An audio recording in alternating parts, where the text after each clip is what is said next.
Let's talk about Carter Beats the Devil by Glen Gould.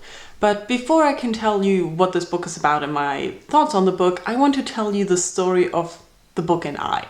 So basically how I found this book. It was a cover buy years ago and it's been on my shelf ever since. And looking at this cover now, I don't know why I bought it. I don't really like it. I don't think it's appealing anymore. But when I bought it, I thought something was in it. And I remember reading the first sentence. On Friday, August 3rd, 1923, the morning after President Harding's death, reporters followed the widow, the vice president, and Charles Carter, the musician. And I kind of was intrigued. Also, this is the table of content and we get images and such things. You know me, I couldn't resist buying it. But nevertheless, after I bought it, I kind of forgot why I wanted it. And it was on my shelf for years and I never really felt like picking it up because the cover didn't look appealing. I couldn't imagine the story anymore, which of course I didn't know anything about anyways.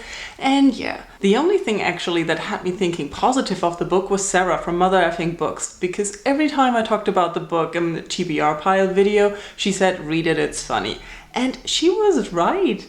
I finally picked it up and I'm so glad I had a good time, despite it taking a very, very long time to read. This book is 560 pages long. It follows the magician Charles Carter, and as you heard in the first sentence, the president is dead and somehow he's involved.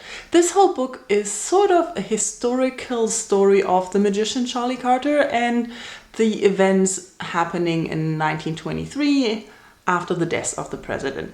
And it's not solely told this way. You know, I love when we jump back and get lives before that. So we have a lot of flashbacks. We find out how Charlie Carter became a magician, his life and his life story. In the same way, we find out a lot about other characters. And every time you think you know all the players, you know all the people involved in the story, there's a new person coming along.